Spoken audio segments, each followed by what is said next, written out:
Centino ang NSA rights. Ginagarantihan ng Department of Agriculture ang supply at presyo ng bigas, samantalang may magandang balita naman ang Department of Trade and Industry. Na-assure po namin ng publiko, there is no rice shortage and we expect bigger harvest this first semester of 2011. Wala tayong nakikita pagkaan. Isa na may pagbabakas sabi ng mga branch ng mga kape at data. Yan ang kalagayan at presyo ng mga pangunahing bilihin dito sa Commonwealth Wet Market. Balik sa iyo, Ted. Uwi na ako, ah. Dali mo na, tita. Tanong lang, ano ang mas magandang oras sa mamalengke? Mas mura ba sa umaga o sa hapon? Alam mo, pinakasariwa ang bilihin pagka madaling araw. Pumapatak yan ng mga alas 5 ng umaga hanggang alas 8 ng umaga. Yan, mas fresh pa ang mga bilihin.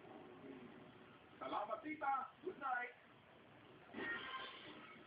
Pinundilan ng militanteng grupo ang patuloy na pagtaas ng presyo ng produktong petrolyo at siyempre ng mga karneng bilihin. At dahil sa grupo hindi makatwiran na nakapako lang sa mahigit na 400 piso ang sahod ng mga manggagawang Pilipino sa gitna ng pagtaas ng presyo ng mga bilihin. Pinanarin nila ang pinamimigay na smart card o pinamimigay na smart card ng gobyerno para sa mga tsuper. Panandalian lang muna sa piso at hindi pagmatagal ang solusyon sa problema. Panawagan din nila na ipasura na ang merger regulation law, itaas ang sahod ng mga manggagawa.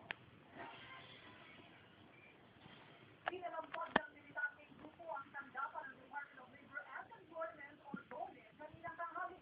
Putol sila sa magbibigay ng Emergency Cost of Living Allowance o ECOLA sa mga manggagawa. Ayon sa grupong Courage, hindi sapat ang ECOLA sa harap ng walang higil na pagtaas ng presyo ng mga pangunahing bilihin. Higit nila ang magdapat ipatupad ay ang 125 pesos na legislative daily wage increase para sa mga manggagawa sa pribadong sektor at 6,000 pisong dagdag naman sa minimum wage ng mga kawani ng gobyerno. Ipinaubaya naman ni Pangulong Aquino sa Regional Wage Board ang pagtakda ng dapat na aumento sa sahod ng mga manggagawa.